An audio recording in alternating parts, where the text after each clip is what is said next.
Hey guys, I'm in Dorchester, Mass today, within Boston, Massachusetts at Via Cannuccia. It's a up-and-coming Italian restaurant, super good restaurant. This is a place that I've frequented many times, and we're gonna meet the chef today and do an interview. Chef Stefano.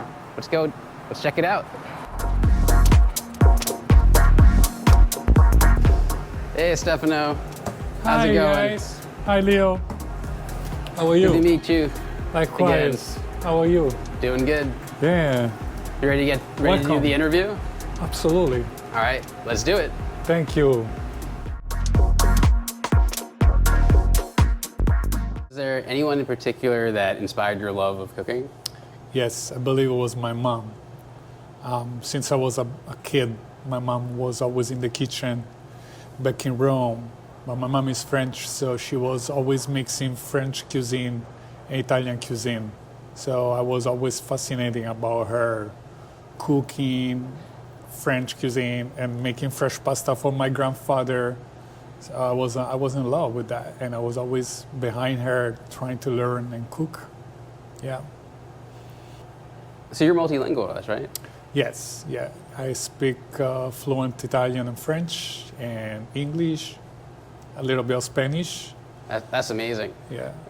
Similar to people in Singapore, everybody in Singapore is multilingual. Yeah, that's amazing. How old were you when you started cooking? I was 14. I had this passion since I was young, and even before 14, I always wanted to dream to have a restaurant and travel all around the world and discover new culture, new ingredient, new food, and also, believe it or not, also to become friends with the world. Having friends all over the world is open your opportunity for everything. Like you guys, you want to travel and I want to go to France. Yes, I have connection in there. I want to go to Greece. I have connection there. So cool. Yes. What was the first dish you learned to cook? My first dish, I remember, it was a risotto, butter and Parmesan cheese. And I effed it up multiple times before I made it right. I don't say perfect, but before I made it right, able to cook. A classic dish. Yes. Everyone yes. should learn how to make this dish. Your passion for cooking really translates through into your food. I can tell. Thank you. What is your favorite dish to prepare for others? I just put love in everything I do, and it depends on my mood. I can tell you that today, my favorite dish to cook it will be a pasta with some shrimp and leek. Maybe tonight I'll tell you, let's make a nice pensier branzino and crust it with a coffee powder and tobacco. That sounds really nice. Yes. What's your favorite thing to eat? That's a good question. I love Indian food. I'm obsessed with the culture of their food and the way they mix their spice and the combination of sweet and sour. I believe for me, it's probably the number one food after Italian, of course. Of course. So a lot of people go out to eat to socialize, but what do you do in your downtime with friends? So now I don't have time since I opened this restaurant, but before, every day off, me and my wife and my friend, we were always going to try the newest restaurant in town. And you can ask my wife about that. We were always, even if we were the two of us, we were always ordering the old menu. And just because I wanted to learn and get inspired from others. I believe that nowadays there is so much competition that, of course, every chef has an identity, but it's a world where every day you learn new dish. It's like we are artists, so we need inspiration. Does going out to eat have so much appeal to you now that you are in the restaurant so much? This is probably bad, but most of the time when I go out, I would say 80%, I'm always disappointed. If I have to eat a good steak, I'll cook it myself at home. Same as if I have to eat a salad, because I'm very picky and particular about that. But because I always choose and see feedback of restaurants,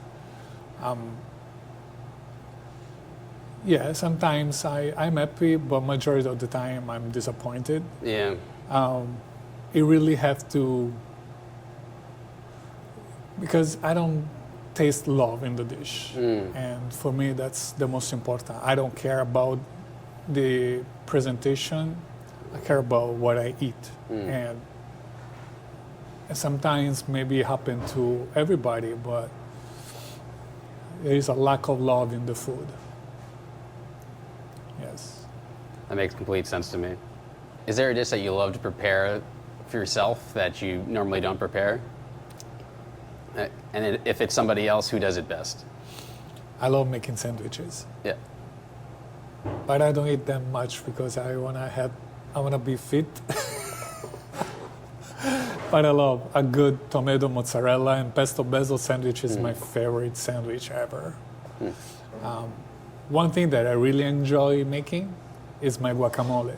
Ah, I really enjoy making guac and have a piece of multigrain toast, good olive oil, and that's my day. That's my number one when I'm off. you make a really good avocado toast, actually. Thank you. Now that I think about it. Do you have a preference for where you gather ingredients? You know, are there any particular? Do you like to? I know this may encroach on some proprietary information here. So, but you know, do you prefer if it comes from a farm? Do you have specific vendors or specific stores that you prefer, or? So I use vendors for all the produce, vegetables. In terms of or whatever it's, I would say storage. I'll go and pick it myself because I'm very meticulous and particular about what I buy. But I would say starting springtime and next summer, we'll definitely work with farms because I really want to support the neighborhood and our local supplies. Yes. Awesome. So that leads into my next question, what are your opinions of farm to table? It sounds like you're a big proponent of farm to table. Oh yeah. I've been living in Dorchester for the last 8 years, but I don't really know what kind of farms and products I can get out of this local source. I've been investigating already, going to the Ashmont market on Friday. I've been in touch with the people that sell produce, and we're going to start a program for the spring and summer together. I remember when I was in Rhode Island, that would have been a different story because I would have get chicken from the farm, eggs from the farm, milk from another farm. That's what I kind of miss here in where we are. But of course, you can find everything.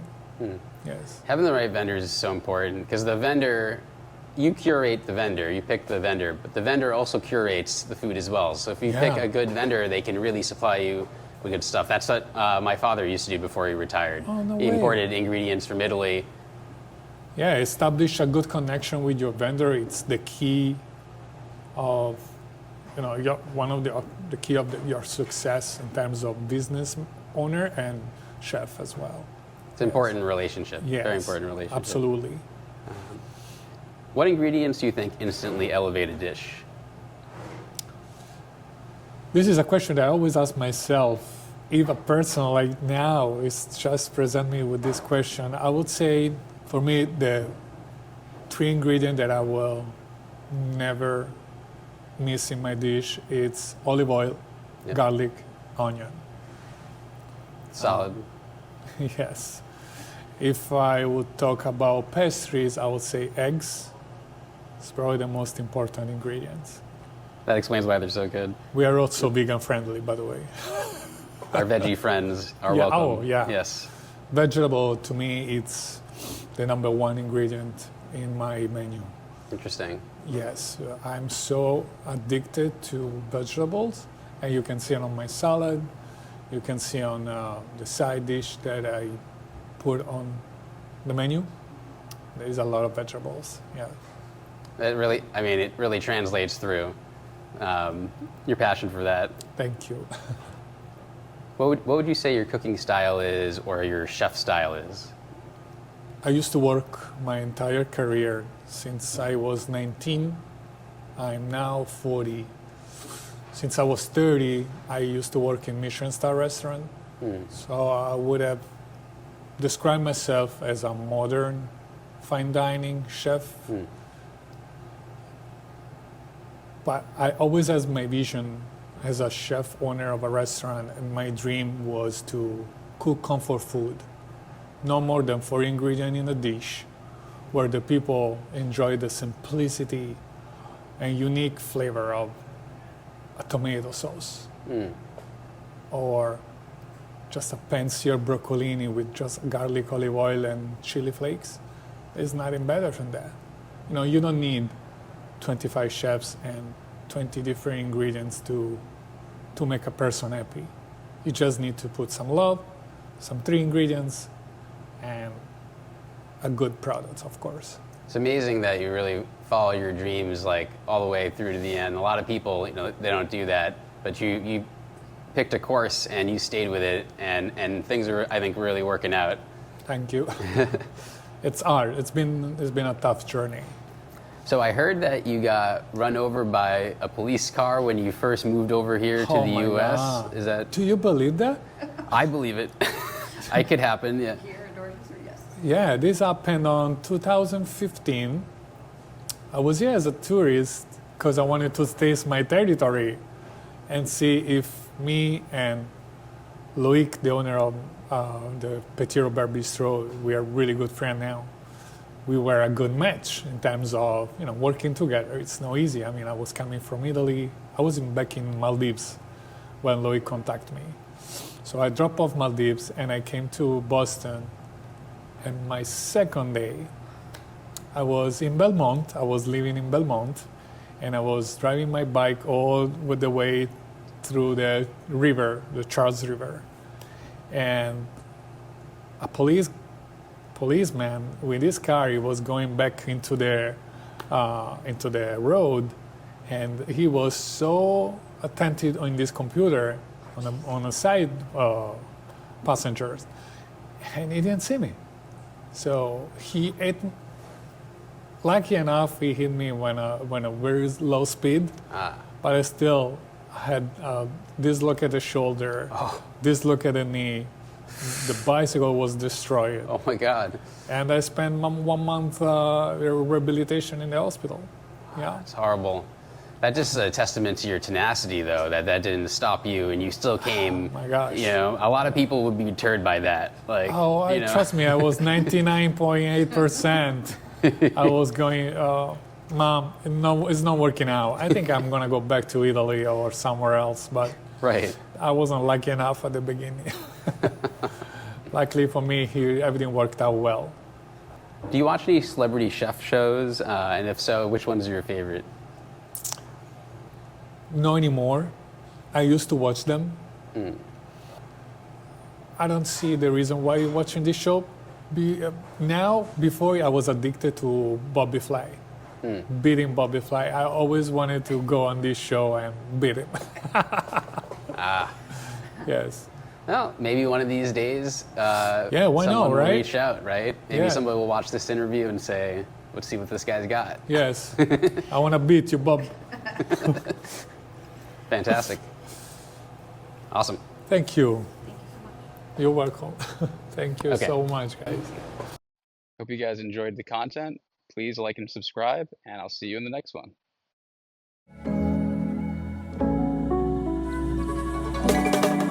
I guess you wonder where I've been. I searched to find the love within. I came back to let you know.